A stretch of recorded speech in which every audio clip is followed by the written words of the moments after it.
Hello dear students, बहुत बहुत स्वागत है आप सभी का आज के इस वीडियो लेक्चर में। आज हम डिस्कस करने वाले हैं चैप्टर नंबर 11 क्लास 9th।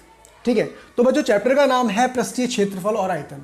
ठीक है, इसे हम सीखें तो इससे पहले हम इसके फॉर्मूलाज को जान लें।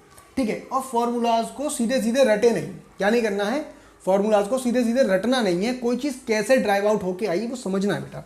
ठीक है, तो ये जो चैप्टर है वो आपका बात करता है शंकु के वक्र पृष्ठ, संपूर्ण पृष्ठ या आयतन के विषय में। ठीक है, तो समझ लीजिए कुछ चीज़ों को। पहले हम बात करेंगे वृत्त के बारे में जानने की। ठीक है, तो वृत्त जो है, तो पहले समझेंगे वृत्त की परिधि। वृत्त की परिधि पहले तो समझे, परिधि होती क्या है। एक वृत्त खिंचा हुआ है ये, तो इसकी ये जो माप है ये परिधि कहलाएगी। क्या चीज? इसकी जो माप है ये इसकी परिधि कहलाती है, वृत्त की परिधि। ठीक है, तो वृत्त की परिधि का फॉर्मूला क्या होता है? वृत्त की परिधि का फॉर्मूला होता है, वृत्त की परिधि होती है 2 पाई r। 2 पाई r। ठीक है, वृत्त की परिधि क्या होती है? 2 पाई r।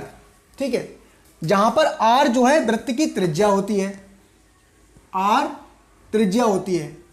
ठीक है, इतनी बात समझ में आ गई। तो वृत्त की परिधि फॉर्मूला होता है 2 पाई r, और त्रिज्या क्या? त्रिज्या को r से डिनोट करते हैं। ठीक, केंद्र से परिधि तक की दूरी त्रिज्या। पहली बात क्लियर। ठीक है, अब दूसरी बात, अगर हमसे कोई कह दे कि त्रिज्या का दुगुना क्या होगा, यानी कि बेटा इसको डबल कर दिया जाए, यहां से इसे डबल कर दिया जाए, तो यानी कि इसमें 2 त्रिज्याएं हो गई। देखो, एक तो त्रिज्या यहां से यहां तक एक त्रिज्या, और यहां से यहां तक एक त्रिज्या, और इसको डी से डिनोट करते हैं। इसको बोलते हैं हिंदी में व्यास, डायमीटर इंग्लिश में कहते हैं, तो इसको डी से डिनोट करते हैं। तो व्यास का मतलब क्या होता है बेटा? जब हम व्यास कहेंगे तो व्यास बराबर 2r, यानी 2 त्रिज्याएं हैं उसमें, इसको डी से डिनोट करते हो, डी बराबर 2r। ठीक है, जैसे किसी सवाल में हमको दे दिया गया कि इसका व्यास 24 है, तो आपको जाहिर सी बात पता होना चाहिए कि इसकी जो त्रिज्या है वो 12 होगी। ठीक है, इसकी त्रिज्या 12 होगी। तो पहली बात उम्मीद है आपको समझ में आ चुकी है। ठीक है, कि डी बराबर 2r, और परिधि जब निकालनी होगी तो परिधि बराबर, वृत्त की परिधि क्या होगी? 2 पाई r। ठीक, अब हम देखते हैं वृत्त का क्षेत्रफल। क्षेत्रफल क्या है? वृत्त का क्षेत्रफल जब निकालना होगा तो वृत्त का क्षेत्रफल मतलब ये एरिया, इस एरिया को नापने की बात हो रही है। ये कितना एरिया इसके अंदर घिर रहा है, ये क्षेत्रफल अंदर की साइड जो है, टोटल एरिया, टोटल। ठीक है, तो इसको किससे डिनोट करते हैं बेटा? इसका सूत्र क्या होता है? वृत्त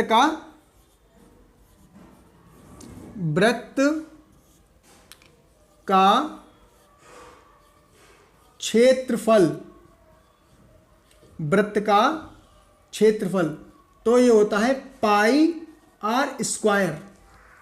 क्या होता है वृत्त का क्षेत्रफल? पाई r स्क्वायर। ठीक, तो हमने 3 बातें समझ ली भाई। बात तो हो रही इस चैप्टर में शंकु की, फिर मैं सडनली वृत्त पे क्यों आ गया? दरअसल जो शंकु है, शंकु के बेस में एक वृत्त तो ही होता है। शंकु के बेस में एक वृत्त होगा, उसको जान लेना बहुत जरूरी है। तो वृत्त को जान लेंगे तो शंकु को बहुत अच्छे तरीके से हम जान पाएंगे। तो ये सारी जो बात थी ये तो हो गई वृत्त के बारे में, या हम कह सकते हैं किसी शंकु की बात करेंगे तो शंकु के आधार के बारे में इतनी बात हमारी हो चुकी है। ठीक है, शंकु के आधार के बारे में इतनी बात हो चुकी है। अब बात करेंगे शंकु की। देखो शंकु में क्या क्या चीजें हैं बेटा। शंकु के पहले पार्ट्स को समझेंगे, उसके बाद अगर मैं बात करूं बेटा शंकु, तो शंकु दिखता कैसा है?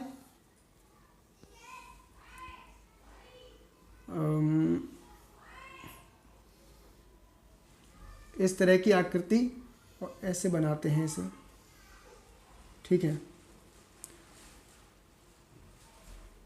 तो शंकु कुछ ऐसा दिखने वाली संरचना है। ठीक है, अब इसमें शंकु में बेटा एक तो ऊंचाई ये है, शंकु में एक तो वृत्त के केंद्र से और ये इसके शीर्ष तक जो जा रही है ये ऊंचाई है, इस ऊंचाई को h से डिनोट करते हैं। किससे?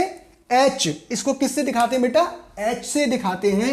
ये ऊंचाई आएगी h से डिनोट करते हैं, ठीक है। ये ऊंचाई इसके वृत्त के केंद्र से और इसके शीर्ष तक की ये टॉप, ये ऊंचाई जो है ये h से डिनोट करते हैं, ठीक। एक होती है तिर्यक ऊंचाई, इसको l से दिखाते हैं। ये क्या है बेटा? ये तिर्यक ऊंचाई है, दोनों साइड ये L से दिखाते हैं। बाकी जो नीचे जो हिस्सा है ये वृत्त ही तो है एक, ये नीचे वाला जो हिस्सा है वो एक वृत्त है, ठीक। तो शंकु में अब समझिए क्या क्या चीजें हैं। तो शंकु की अगर तिर्यक ऊंचाई देखी जाएगी तो कैसे होगा? शंकु की तिर्यक बराबर L, ठीक है। अब इसको निकालते कैसे हैं? जब हमें L ज्ञात करना होगा तो H और R दोनों होने चाहिए, ठीक है। इनका रिलेशन देखो कैसे होता है, L, R और H के बीच में। L बराबर under root H square plus R square. अब इसको ऐसे लिख लो, R square plus H square दोनों एक ही बात है, ठीक है। तो H तो ये हो गया और R हो गई ये वृत्त की त्रिज्या। दरअसल यहां पे पाइथागोरस प्रमेय काम करती है, कुछ लोगों को पता होगा जरूर कि ये तुम्हारा लंब है और ये आधार है और ये कर्ण है, तो कर्ण का स्क्वायर बराबर आधार का स्क्वायर प्लस लंब का स्क्वायर, वो सूत्र होता है ना। तो वही चीज वही यहां पे काम कर रही। तो L को हमें जब कभी निकालना होगा या H को निकालना होगा या R को निकालना होगा तो दो एलिमेंट हमें पता होंगे और एक मिसिंग होगा, तो यहां रख के हम निकाल लेंगे, ठीक है। तो ये हो गया शंकु की तिर्यक ऊंचाई की बात। अब एक चीज समझिए, ये तो हो गया शंकु से रिलेटेड एक। दूसरी बात समझिए, शंकु का वक्र पृष्ठ, शंकु का वक्र पृष्ठ। बेटा जब वक्र पृष्ठ की बात होगी, शंकु के वक्र पृष्ठ की बात होगी, तो क्या होता है, उसके बेस की काउंटिंग नहीं हो रही है, उसका जो आधार है उसको नहीं गिना जा रहा है।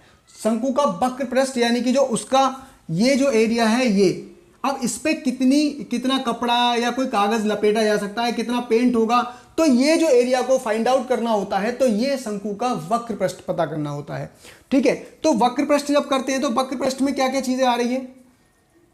शंकु के वक्र पृष्ठ में ऊपर वाले हिस्से की बात हो रही है, बेस की बात नहीं हो रही है। तो ये होता है पाई आर एल, पाई आर एल, ठीक है। तो शंकु का वक्र पृष्ठ कितना हुआ?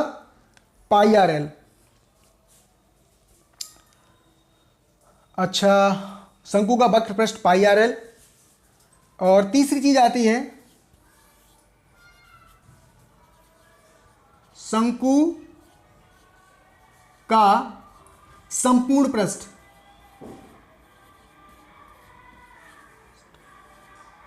शंकु का संपूर्ण पृष्ठ, संपूर्ण पृष्ठ कह देते हैं, कभी कभी पृष्ठीय क्षेत्रफल भी कहते हैं।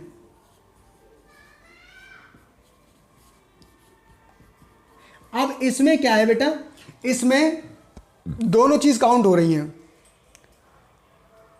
इसमें दोनों चीज काउंट हो रही हैं। दोनों चीज क्या काउंट हो रही हैं?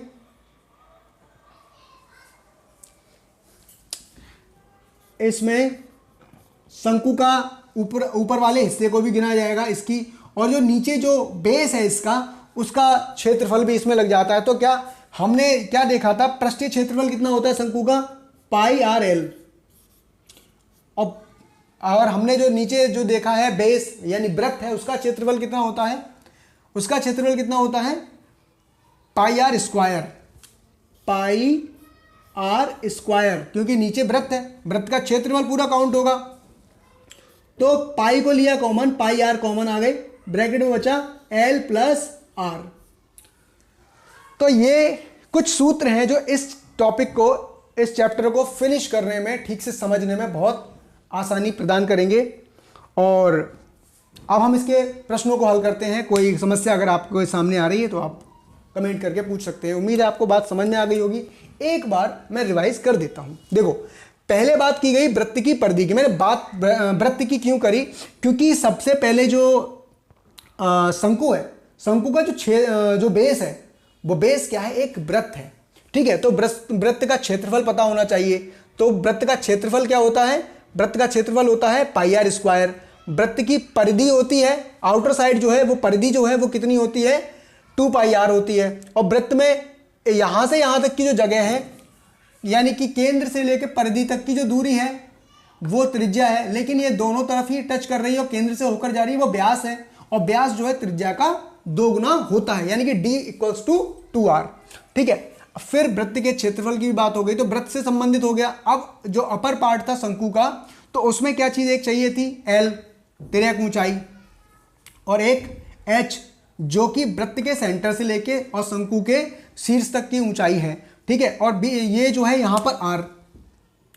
फिर मैंने आपको एक बात बताई कि L, H और R में से एक चीज मिसिंग होगी, तो इस फॉर्मूले में रख के आप फाइंड आउट कर सकते हैं। सीधा सीधा समझाया जाए तो एक तरह से पाइथागोरस प्रमेय ही है, जहां पे पाइथागोरस प्रमेय में क्या होता है? कर्ण का वर्ग बराबर आधार का वर्ग प्लस ऊंचाई का वर्ग। ठीक है, लंब, सॉरी, कर्ण का स्क्वायर बराबर आधार का स्क्वायर प्लस लंब का स्क्वायर।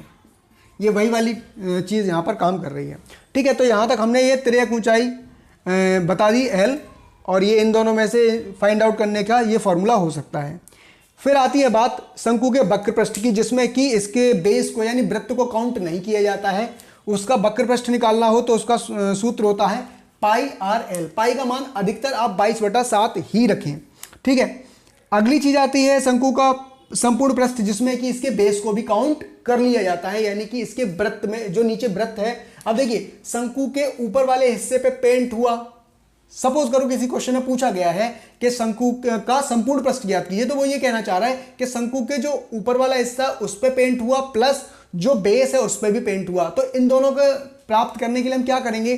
तो ऊपर का संपूर्ण पृष्ठ का सूत्र लगाएंगे और फिर नीचे का लगा देंगे क्षेत्रफल का। तो संपूर्ण पृष्ठ का सूत्र क्या होता है? Pi R L. सॉरी, वक्र पृष्ठ का क्षेत्रफल क्या होता है? Pi R L. और जो बेस में जो एक वृत्त है उसका क्षेत्रफल कितना होगा? पाई आर स्क्वायर। तो हमने इन दोनों को रख के यहां से पाई आर को कॉमन निकाला। ठीक है, तो कितना बचा? ब्रैकेट में L प्लस R बचता है।